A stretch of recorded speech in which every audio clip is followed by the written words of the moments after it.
Welcome to Ying Sports. I'm Justin and I'm here with Joel. What's up, Joel? How you doing, Jess? I'm doing good. Well, today is our first episode and I am pumped. We got a packed show today. We're starting off with the Tigers. Then we're going to go to the Lions, and I have a story about an encounter with a Bears fan that I would like your take on. We're then going to move into some NHL. We have the playoffs going on, and then I got a couple rumors that have been floating around the Red Wings offseason, so I'm going to touch on that.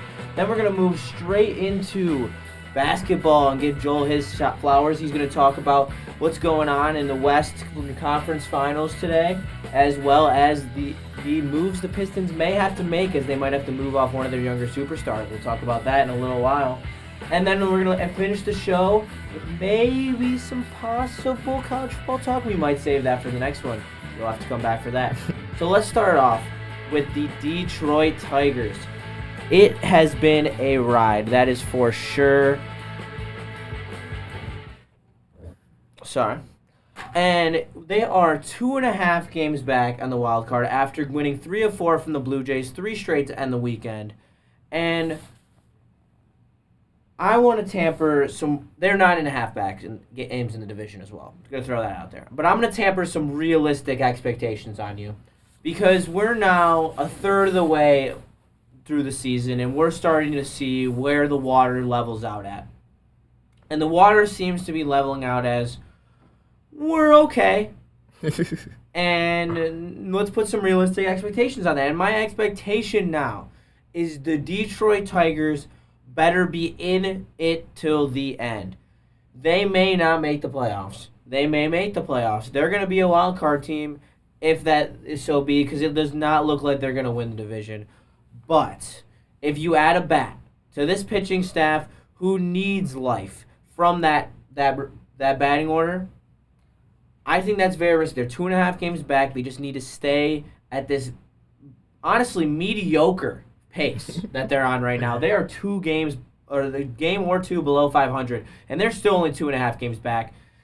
That's baseball for you, but it's also ridiculous because this team, with any use of the cap space that Miguel Cabrera gave you in this offseason, they'd be looking in a position where they're probably competing for the division.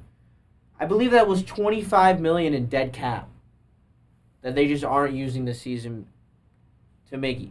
That Miggy's contract ran out. So what do you think about those expectations I'm leveling on the Tigers? No, I was gonna say probably close to the same thing. Like, if you have a very, I guess, so to say, sucky franchise, you would want them to be in it to the end. More so, like, I look at it in the sense of how the Lions were the season where we started 1-7 and ended 9-8. It's like, all right, we started off terrible, but that winning streak at the end made the season very enjoyable. Even though we didn't make the playoffs, like you said, we were playing for something. That's all fans really can be asking for. Like, especially with a sport like baseball with 162 games, like, if you look up and it's by July and you realize that you're not going to be playing for anything, it's like, I know it's especially hard for the players, but it's just as hard for the fans to even want to go out and watch, turn on the TV, or even pull up to the game. So it's like, you need to be in it at least like somewhat to give your fans some reason to still be engaged and tune in. So that's all I ask of the Tigers is, I'm not too big of a fan, so you could definitely easily lose like a lot of fleeting fans like me by just continuously being bad. So as long as you just stick in it and give us like some hope of, oh, maybe they could make it to the postseason. Maybe they could get right at that right time where it's like giving the people like, oh, maybe they could have a Cinderella run or something like that. Maybe like how we saw the Diamondbacks do last year. Yeah, I completely agree. The pitching staff's there. Anything's possible if you make it into the playoffs. But someone who definitely deserves their flowers is Reese Olson. He's been pitching like a Cy Young candidate. Finally got his first win this weekend. Uber important for him. It does piss me off that how good Javi Baez hits when runners are on base, but can't do it at any other time. But I digress. That's covered enough on this network. So Yeah. let's move past that. Quick Tigers talk, because I'd rather talk about the Lions. Because we're 100 days away from the NFL season right now. They posted a graphic on NFL. Aiden Hutchinson was in it, so shout out Detroit for staying on the map, for being on that front and center. I love that. Love to see that. So this I was talking to my most likely soon-to-be brother-in-law, my sister's boyfriend, who's a huge Bears fan. He's from Chicago. And he asked me, he's like, Justin, I'm shocked as a sports journalist that you believe the Lions will do so well. They are bound to regression. And for that, I say, bullshit. For the reason that when you are good and you become better with offseason additions, you say our weak. Let me run through our weaknesses real quick. Our secondary, did that get better than last year? Would you say? Definitely did.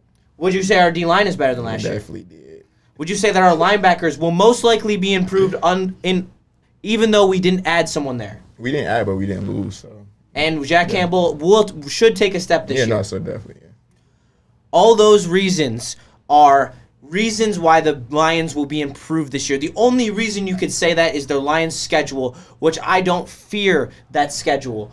And the offense should be better too. No, yeah. J-Mo should take a step forward. Gibbs even taking a step forward. There you go. And we had Zeitler, who's a Pro Bowler. Jonah Jackson never made a Pro Bowl. You could say that everywhere around the board the Lions are improved, and that's what I'm saying.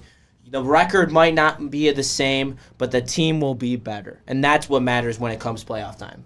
You know, I was just about to say also to that, like, we have a harder schedule this year, so I'm really not too caught up in the Lions, like, regular season record. I'm more so hope that we just hot at the right time, are healthy at the right time, so we can be ready for a playoff push and win the, I guess, what is it, 4 games that really matter. Well, no, it's not.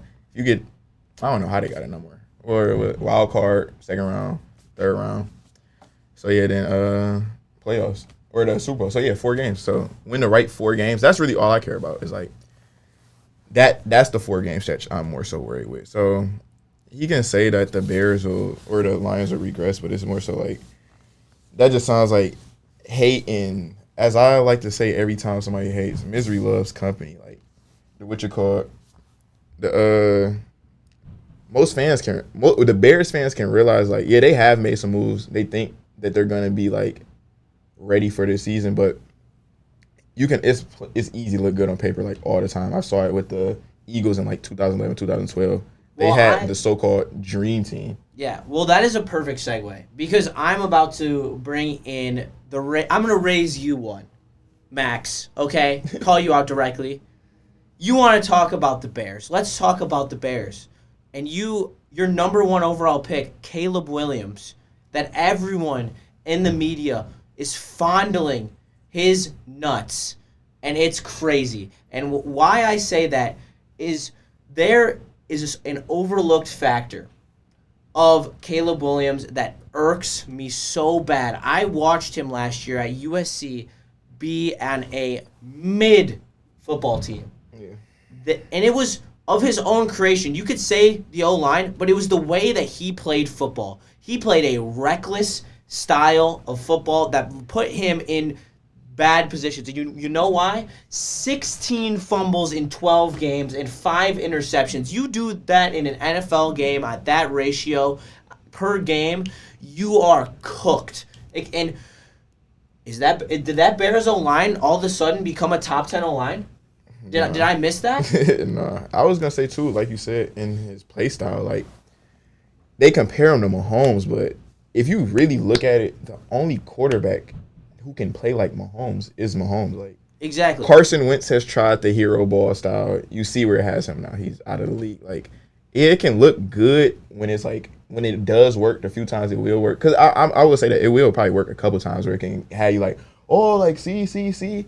But for the most part, when it's not working, I can already see it now. The fans of Chicago are gonna hate him. Like I think Caleb Williams would produce some of the dumbest plays this year. Like. He alone will probably produce some of the dumbest plays out of all rookies this year. How often, as well? Because let's talk about C.J. Stroud for a second. He had low hype coming in. Everyone was down on Stroud. The test score, the bullshit. But at the end of the day, he is a pure thrower. His ball is immaculate, and he can sit in the pocket and he can sling it.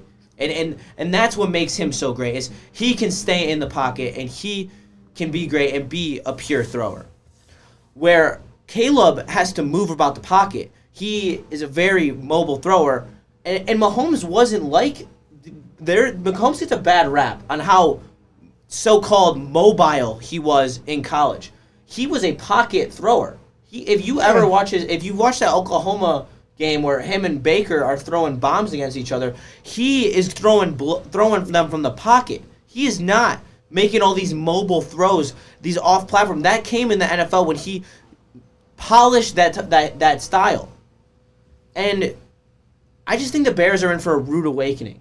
I really do.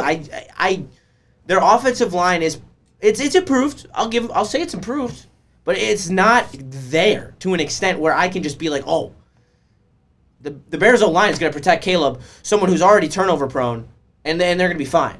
I would say more so the Bears just had like a season that I'm used to the Lions like probably like around the like pre-Patricia era, like around the Jim Call era would have just had. And I say that in the terms of like they start off terribly. Most Lions teams started off terribly, and then we end up or I shouldn't say we, but the Bears end up having like a nice little end to their season to give them like a little bit of momentum, yada yada.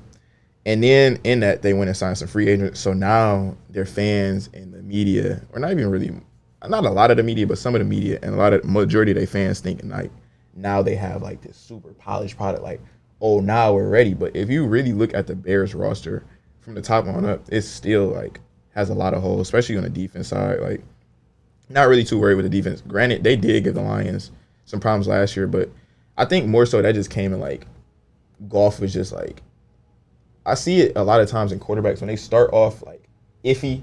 Sometimes it's hard to get the game back on track, especially when like you're playing like a team that you feel you should beat easily. So I feel that's what was happening in the Bears games. But I'm not really seeing like the Bears like they signed like Keenan Allen and DeAndre Swift, but like DeAndre Swift was on the Lions. I'm not too like pressed about DeAndre Swift being in our division. I really not scared of him at all. Then Keenan Allen, that is the one where I'm like, but he's like on the older side now, and he's been facing injuries. Yeah, when's the last time he stayed healthy for an entire season? Yeah, no, I can't remember. He's always injured every year. And then DJ Moore is definitely scary, but it's like they were talking about it earlier in the show. Like if your main position of like your best position group is wide receiver, years have shown you that you don't need the wide receiver group to be successful. Like the past 5 Super Bowl champions haven't had strong wide receiver corps. So it's like that's not indicative of a winning team. So they just more so got a couple sexy picks that they think are gonna do a lot for them, but they're gonna be how people talk about like they're just gonna still be the Lions. And that really drives us to our next topic. It's really interesting how quickly narratives can shift when either say you get a couple players on your team or you have a nice draft pick. And I'm going to leave this to you right here because I know you have one that really is getting to you. Yeah, I was going to say more so is with a specific player, and that's Anthony Edwards. Because in the media was so quick to, when he swept the Suns to dub him to be Michael Jordan's son. Then he, even beats the Nuggets in the series. And even in that series, the narrative changed so quickly with, all right, the Timberwolves are about to sweep. Then it was like, okay, well, now that the Nuggets have got it to 2-2, it's looking like, actually, I'm going to say the Nuggets are going to sweep, and they're about to go back to be the championship or be the champs after they thought they were about to just lose or get swept. And so it's like, now it's back to Anthony Edwards with people are like, oh, Ant, he overrated, he trash, he terrible, oh, da-da-da-da-da, he choking. And it's like, dude, you have to realize, like, just how we're human, these players are human too. So they're going to have, like, a game that's good. They're going to have a game that's bad. They're going to have something bothering them that may put them in a slump. They may have something that's, like, making them feel good that just make them play great for, like, 2-week stretch. So it's like, I think a lot of times people put expectations on a lot of things, and that's where we get these ebb and flow takes. Like with the Caleb Williams, like, all right, you see how it isn't. Caleb Williams is going to be a great serviceable quarterback who could get like 10 to 12 years in this league and lead a team to victory. No, he's going to be competing with Mahomes. Takes like that make it like almost impossible for the player to succeed because it's like you have a player coming in and comparing him to somebody who's going to probably go down as the best quarterback of all time. And now the second he doesn't even get close to those expectations, you're going to look at him as a complete bum, a complete bust.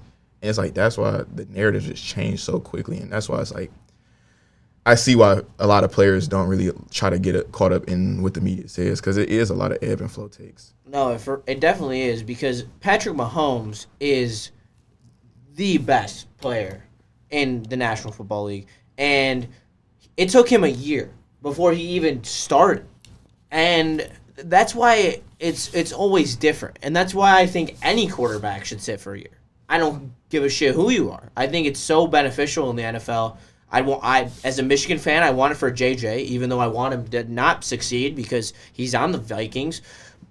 But it's not the reality that the NFL is in these days. Yeah. And it's kind of sad because it could cause some of these quarterbacks to truly burn out before they're supposed to, because they are talented and they can do a lot of the things that they need to do, but sometimes their confidence gets shattered before they can even grow. And it's really sad to see.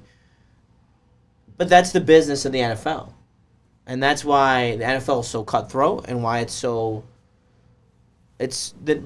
narrative driven as well. No, definitely. And you see it with, the schedule is tailored around Taylor Swift's concert schedule and stuff like that. It's all about the narrative, and that's the narrative that they're driving with Caleb Williams, and they started driving with Ant, and now Ant's getting a bunch of hate because he's trying to guard two of the best iso ball players in the NBA the entire game and can barely make it up and down the court. Yeah. It's all about narrative. And I feel like we should just transition into the NBA right now, because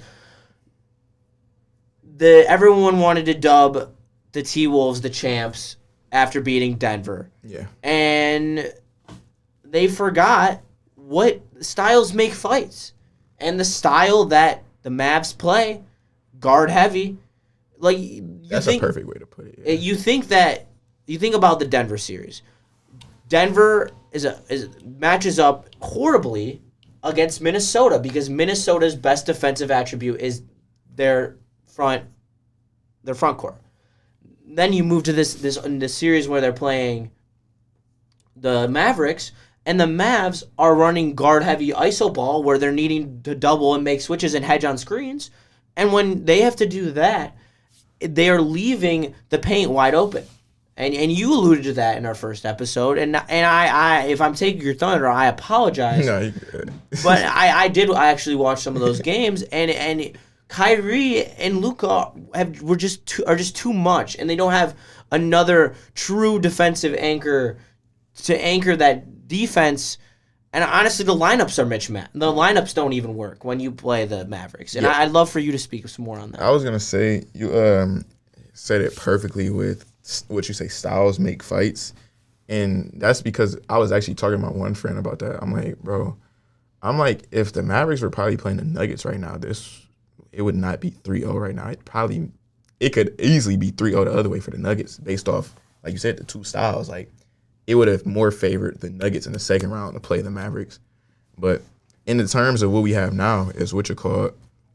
Got to just deal with it. And if you really look at it too, like, it's creating so many matchup issues for the Timberwolves with playing the Mavericks because they try to double team Luka, and if you look, Kyrie is just sitting on the wing wide open majority of times, ready. And it's like, okay, they rotate, but when you have a player as dynamic as Kyrie and as veteran as Kyrie, he understands that in a rotation, the ball cannot stick. He understands, like, all right, I have to make a quick decision. And every time he's getting the ball right there in that spot, he's making a quick decision. And it's making it impossible for the Timberwolves to do everything. So they basically keep getting stuck with one-on-ones. And I actually text Braylon about this. I was like, I think Mike Conley is like, well, it's over now. The series is over. But I'm like, I think Mike Conley has, like, lost his role in this series. Like, Mike Conley doesn't really have a spot in this series because I'm like, he's too small. I'm like, they should have more, like, tried to favor size to, like, make this matchup. Because they could have still honestly made their the skill sets on their team. They could have still made this a style that could have been a fight for them. And I feel they could have did that by, like, having Ant at the 1, then go a little bigger and having Jaden McDaniels at the 2, then maybe like Nas at the 3, or Nickeil Alexander-Walker at the 3, or still even vice versa, Nickeil Alexander-Walker at the 3 and Jaden McDaniels at the 3 or the 2. Well, you get what I'm trying to say, but and then like a Cat at the 4, Nas at the 4, and then if you want to be a little smaller, have Nas at the 4 and Cat at the 5, and then from there you can rotate, play defense how you want, and then you're not taking a hit on your offense. But they didn't think to do that because I'm like, Mike Conley isn't really producing enough offensively for what he's giving up defensively. And so, but. And Kyrie has just found every bit of space that Dallas gives him. Yeah. Or not Dallas, that Minnesota gives him, I meant. Yeah. He just knows, like you said, he knows how to move the basketball. He knows how to make that quick decision. And it's really put a lot of stress in this Minnesota defense, and they have not adjusted. They have not adjusted, and they've left themselves out to death. They definitely have done a poor job of adjusting. Like, watching that series, it felt like I've seen the Timberwolves roll out the defense, or the same defense, 3 straight games, and it's like, that's not going to work. Granted, I'm going back to our narrative take, I guess. I want to see how the narrative is about to switch around now since Derek Lively may be out for an extended amount of time. I want to see what the people feel now about how they're going to feel about that. Because I saw a lot of people crowning the Mavericks as the champion. So I'll keep an eye on that one. Yeah, I mean, look, narratives change. I think that they're more equipped to beat the Celtics than the Celtics are to beat them. But that's a pretty key injury, so it's gonna depend. I was gonna say that's an iffy thing because the Celtics. I was just telling my friend when we were watching the game. I'm like, the Pacers are literally playing perfect right now. Like, with no Tyrese Halliburton, for as much as they can, they're playing perfect. Like, they're getting buckets whenever they need a bucket.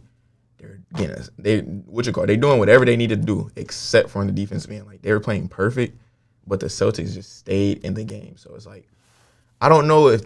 Also, though, the game shouldn't have been close. So it's like, I'm confused on the Celtics. I don't know if that's a testament to, like, them playing down to their competition or them just being able to withstand, like, any flood. Like, I think the Pacers were shooting, like, almost, like, 70%. Andrew Nembhard had 32 points. Like, that's not somebody you really expect to have 32 points. And it's, like, below that, I forgot who their second leading scorer was, but they were getting a lot of production. It's just, like, the Celtics just have, like, a team that's curated to, like, I guess more so say fill in the gaps everywhere. That makes sense. Like, yeah, it does. And shout out to you for the Nembhard take.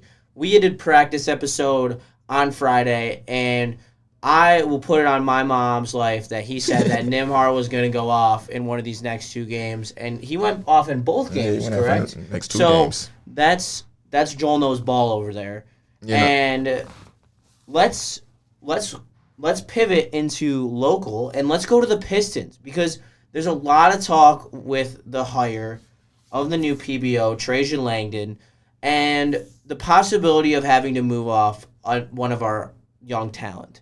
The young talent being Asur, Cade, Ivy, or Duran. Take your swing. If you had to move off one, who are you moving off? And I believe you have who that might be for, correct? Yeah, I actually whipped up a little trade myself for the person that I wouldn't mind seeing the Pistons move off. And that's actually Jaden Ivey.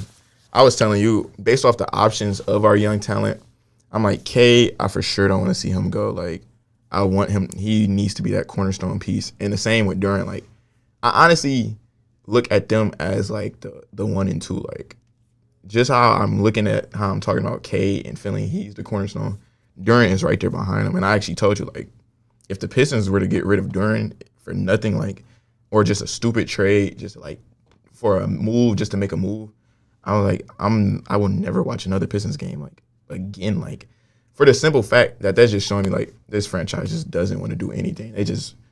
They don't want to win. They don't know how to even try to make it seem like they're trying to fake to win. Like, they're just there to be there. And I honestly wouldn't mind, like, bottom feeders is the term you're looking for. Yeah, no, that's exactly what they would. They're not even bottom feeders because they're not even eating off the scraps. They just damn near eating nothing. Like, Pistons are literally a team that's just there for the fact of being there. So the NBA could say they have, 32 teams, 30 teams.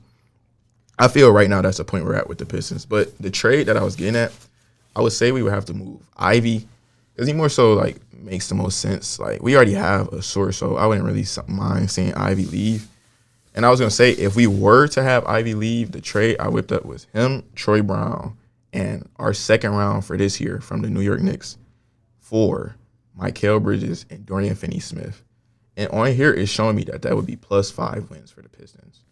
So we're a team that won, 13, 14 games, plus 5 wins. We're almost halfway at our win total already right there, just from 2 players. I think that's a fantastic trade. I would love to see that. I love Mikal as a player. I think he'd go very nice next to Cade. He's a very good shooter, very good defender. Him and Dorian Finney-Smith. Because the Pistons really lack shooting. Yeah, they need shooting. Desperately, they need shooting. It's actually ridiculous how bad they need shooting. So you add 2 shooters and 2 3-and-D guys. And then Mikal is a player who can create his own bucket, as we saw. Can also cut off the ball. He's one of those players that you can just have him play basketball. You can just send him out there, and whatever role you want him to play, he can play. If you need him to just be your perimeter stopper and just knock down threes, he can be that 3-and-D guy. If you need him to go out there and get his buckets, he can be that guy. If you need him to go out there and get buckets, facilitate, he can be that guy. So I feel with a team like this, and he's like not too old of a veteran presence where he wouldn't be able to get a young team, but he's also not young where the team wouldn't look at him as a veteran presence, if that makes sense. I think that's the perfect fit. Personally, I like that fit a lot. I love that trade as well. I would be perfectly okay if that was Trajan Langdon's first move. There's obviously a lot of talk about BI as well, Brandon Ingram. I think that's also very interesting. I think it's also a very nice fit next to Cade. I do question whether he's truly on the move, but that will be for another discussion, unless you would like to say a few remarks about BI. Yeah, no, I'm not really too fond on, based off the position we at as a team, I'm not really too fond on trading for Brandon Ingram because it would just be, I feel it, the spot we at, I honestly don't even feel like, with our current roster, if we don't make a single move and just draft 2 players this season, or this draft, I feel the Pistons still wouldn't be able to compete for a play-in. And they're far. Yeah, no, so I would say in that move, like for BI, would probably like maybe get us close to competing for a play-in, but I would rather just build a solid foundation to where like, i.e. Magic, like the Magic didn't like, you didn't see them like chase after free agents and like signings that didn't really make sense. The Magic just like waited their turn. That's one thing that a lot of the league and a lot of fans have to understand. There's only most season heading into the season like 4 teams that have a true realistic shot to win a championship. So like, if you're not making any moves to like just build your team to where you're ready for maybe the next years where you're nowhere close to even being a playoff team, it's like you're just wasting money and wasting money and wasting players' time. Like, so I feel that would just be a move that just wasting money and time. I would agree, and I'd like to swing back because I actually missed a topic on our sheet, and that was the defensive expectations that we have for the Detroit Lions, because I wanted to touch on that after my story about my sister's boyfriend, and for the reason of every position group is improved, and then the same for the linebackers, I would say that my expectation is to have a top 10 defense in the NFL next season. I don't think that's far off. I think that's very realistic. And I think there's no excuses for Aaron Glenn as well. He has not had the pieces in the past, but now he does. No, yeah, definitely. I was going to say, Aaron Glenn, I've been very critical on Aaron Glenn over the years because sometimes some of the things I've seen him do, it felt like it wasn't a fault of the personnel we had. It more so seemed like schematic issues. But now, based off like how he was able to get that defense to improve on the latter half of the year, granted our secondary was still terrible, but based off how the team was able to improve, I'm just going to mark that to personnel issues based off because we had Kendall Vildor out there. We had Cameron. I literally have a video on my phone. I'm like, I think Cameron Sutton just doesn't know how to play football anymore. I'm like, fuck cornerback. I'm like, Cameron Sutton does not know how to play. He doesn't understand the game of football, which is why he can't play corner. So with the personnel we got now and the mind that it seemed that AG can be, I'm excited to see what this defense is. I think one of the days when they asked me on the show, I think it was Big D Energy, I said, I think we can have a top 7 defense for real. So I went a little bit further into the top 10 and said top 7 for real. And one of the signings that I think is going to be like, it's 2 signings that I think is going to be like low key for us that like really make a big difference that a lot of people aren't talking about is one, I hope, the first one is a hope player that I hope can make a big difference is Makai Wingo, which you call the lineman that we drafted out of LSU in the 6th round. Picks like that could be those picks that's like, nobody really watching the draft, nobody really paying attention for his name. But in his mind, he's the one ready for that opportunity. He's been working. He got that chip on his shoulder, probably thinking like, I should have went earlier in the 6th round, ready to just prove himself. And we had a need for D-line. So I see a spot where he can get in here and play. Like, the intangibles are nice, 6 foot, 295 pounds. Like, I'm with it because I was actually on the desk for the draft show for the 4th and 7th rounds. And ever since the 4th round swung around, we were actually looking for the Lions to take Wingo. And then when we finally got Wingo in the 6th round, we were cheering up and down, Wingo, Wingo, Wingo. Like, we were so elated that we finally pulled the trigger because he was falling so hard. And I completely agree. I also think you will see him in some package where he could be on the outside. And I think it might be later in the season, but he's a little smaller. I could see him getting some pass rush out there. Just a little interesting thing to look at. I don't quote me on that. No, you're not crazy to say that because one of the things that that Aaron Glenn did implement as one of his schemes is they call it the NASCAR package, and so it's like essentially 4D ends out there. So he probably could be like the smaller D lineman in a package like that, as like a nose tack or. No, probably not even have him as like the smaller D lineman. But when I see it on TV, they have it like more spaced out, so it's like nobody right over the ball, and it'd be like 2 on the guards and then 2 on the tackles. So what you call probably being a package like that, and in a package like that with the fact that we got Marcus Davenport and Aiden Hutchinson now, and DJ Reader on the other side. Well, DJ Reader probably wouldn't be in a lineup like that, but he'll be in the middle. Yeah, it'd be like I was gonna say most NASCAR packages that they do is like just pure D linemen, so it would be like James Houston, Wingo, then Davenport, and then Hutch. Yeah. So something like that could really clear up a lot of one-on-ones from, really a lot of one-on-ones for the whole D-line. You could see a big improvement in our pass rush for sure. And in the pass rush, you will see an improvement in the secondary. So it's complementary. I completely agree. And so we're in agreement on the top 7, top 10, whatever. We're getting there. We're going to have a decent defense next year. And there's no reason to fear. The Lions are here. Let's move on. I'm going to get into a little of my forte, get in my bag. We're going to swing it over to the arena of the ice, and I'm going to get your take on the weekend games. So you went into the weekend. You were tied 1-1. It was 1-1. It was 1-1 over the week. Yeah, the weekend. I believe so. It was 1-1 or it was 1-0 Panthers. Let's just say we both went into the weekend. You were up on your series. I was down in my series because I have the Dallas Stars to win the Stanley Cup, and my friend Joel over here has the Florida Panthers. And Joel is not much of a puckhead, as Broder would say, but he is very good at picking championship teams and recognizing the momentum, as he did with the Diamondbacks last year, which in a sport that he is not necessarily known for. I don't even watch baseball.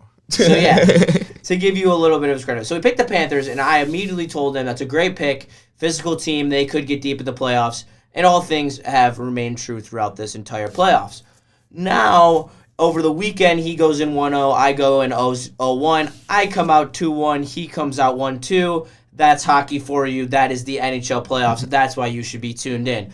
It is electric. There is bodies flying. And the addition of Rempe into the Rangers lineup has been the key for the New York Rangers. And swinging these last 2 games, I don't care. It was said in chat multiple times on Big D Energy that, the Panthers outshot the Rangers. Well, guess what? Shots don't mean shit when you can't score. So I don't care. Igor Shesterkin and Bobrovsky, this has been an absolute electric goalie battle. I love it. This series is nowhere over. I could easily see the Panthers coming back and winning. The key is they got to figure out how to even bring their physical game up another level to match the Rangers, because the Rangers with Trouba and Rempe have really taken it to them. Even though the Rangers almost blew a 4-2 lead, which was crazy. Let's move on to my series, as Dallas has realized that the Oilers will live and they will die by the run and gun. They are going to run, they're going to gun, they're going to try to get McDavid out in the open, and they're going to try to score goals, but it leaves them open to goals of themselves. You saw that yesterday.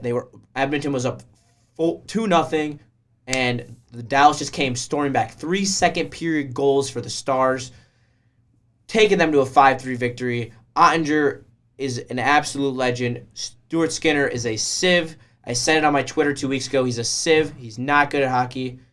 Sieve is a common hockey saying. Do you know sieve? No, I never even heard that. So it's old, really old. I don't even know the origins. And the chant is sieve, sieve, sieve, sieve. It's all your fault. It's all your fault. And you chant that at the goalie. And so Stuart Skinner's a sieve, and Ottinger Skinner will be the X factor of these series, as Ottinger is just way better of a goalie. It's not even remotely close, and I do think that the Edmonton will be put into a position where they might have to blow it up this offseason, and they might have to explore trading either Draisaitl or McDavid. But let's go to the Red Wings. I know I'm talking a lot. I'm sorry, Joel. I'm trying to get you in on this, but I know this is my forte. Well, how about this? Will you read this quote? I'll set you up for it. The one in bold right there. There's a lot of rumors right now of Brady Tkachuk coming to Detroit. The GM of the Senators addressed this a couple days ago, going into Friday, which is also Friday news dump, so he might be trying to put it in under the radar.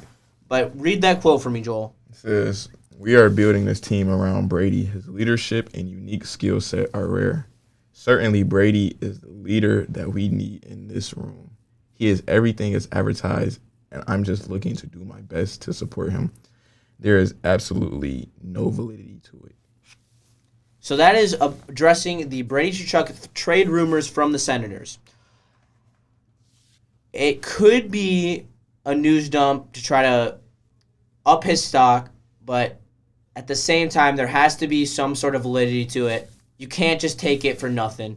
So let's pivot to some more realistic options for the Red Wings, as there's one that actually has some traction. I'm getting a lot. Most of these rumors from an article on thehockeywriters.com by Evan Sabrun, and there's 3 really, really nice targets that I love. The first one, the biggest rumor, it's been no secret on Wings Twitter if you follow the Wings at all. It's Martin Nikias, who put up a career-high 71 points on the Canes this year, and he is on the block. They're in cap hell. We're going to go raid them, whether it be him, whether it be Gensel, whether it be Teravainen. Doesn't matter. We're going after someone at Carolina. The trade package will probably look like our 15th overall pick, a defenseman on the Griffins, Wallander or Bullum.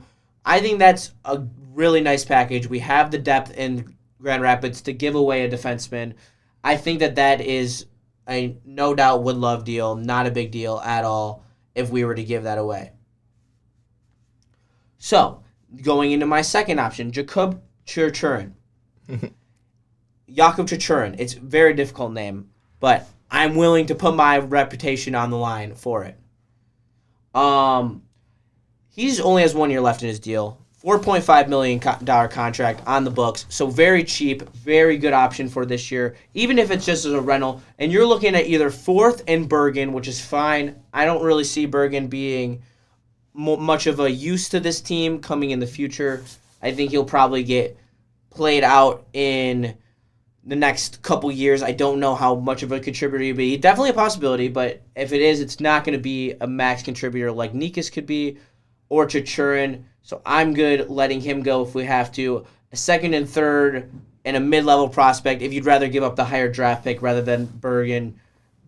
Either way, that's a deal every right Wings fan should want to make. But now, my most favorite move, the most important thing you can have in the NHL and why you should be willing to pay the big bucks for it, more important than that goal scorer, is that goalie. That goalie is Linus Ullmark, former Vezina trophy winner, 2 years removed. I would say this is a move like Bobrovsky a couple years ago to Florida. I think you have to make this move if you can. You're looking at a Husso and then Wallander or Bullum, whichever one you choose to not give up in the Nikas deal. If you make it, I think that this is the power move of the offseason, and I think Joel will even attribute to the fact of how important a goalie can be just from being around this station and hearing how important a goalie is in the NHL. I would just say I would only know that a goalie is important because the only way you can win games is score goals. So, yeah, no, that would. And I'm more so, I got to relate it to soccer because Anson always call it ice soccer. And I honestly watch way more soccer than hockey. So, I've watched plenty of games where it's been won and lost literally due to the fact that one goalie had, I guess, 2 shots against him, but he allowed one of them to go in, and the other goalie had 7 against him, but he allowed none to go in. So, that definitely makes a huge difference. And like you just said, like, shots on goal really don't matter. It's about all the ones that go in. So it's like, if you going against a team that's like, I don't know, can get out in the open easily and attack and get a lot of shots on goal, and you got a goalie who can be that, I guess, that iron wall that, like, not let anything get by him, that can definitely contribute to, like, how long is the hockey season? Like, 50-something games? 82 games. Oh, it's 80? God damn. I thought it was, like, 60-something games. But, no, yeah, if you can have a goalie that can, like, erase, like, I would say, like, a lot of, I don't even know how many. Well, shots on goal is also a diluted stat because you could shoot the puck from anywhere on the ice. No, that's what I was saying earlier when I was betting on it. I'm like, bro, like, it was so confusing, like, which one. Because I was only counting the ones, like, when they just was out in the open, like, one-on-ones. Like, so, like I said, if you got a team that, like, they get around the, like, when I do watch, like, some teams are, like, around the net way more, if that makes sense. Like, they get that bitch crowded. And that's how, like, I've noticed some of them, like, get the easy goals. So, if you can stop all that and then lead your team to, like, fucking, I think a goalie could actually, like, is one of those positions that could definitely, like, boost win share by, like, 10 alone by themselves. Exactly. They steal games. Yeah, no, that's what I'm saying. They could boost win share by, like, 10 alone by themselves. Exactly. And win share. That's an important stat. I bet every Wings fan would tell you they'd rather have Linus Ullmark in net for any game that Husso or Lyon was in net. The key is you don't give up Kosa or Augustine in this deal. You don't have to. You have your goalies for the future. You sign Linus Ullmark to a short-term deal for a bunch of money, and then you use that to create the rest of your core. And then when Kosa and Augustine are ready, you have a goalie tandem that is electric, and you are ready to win with the rest of your team. That is the way. That is the Ying Yang Sports as we are concluding our first episode. Thank you so much for tuning in. We appreciate you all. We will start going live soon, but we're going to start with the pre-recorded like we were instructed to, and we will continue to give you guys the content. It will get more heated in here for sure. We will be talking Michigan and Michigan State coming up, where we are opposite fan bases. And we will get into it as he is a Spartan and I am a Wolverine. And we will catch you in the next one. Peace. Thank you. Peace.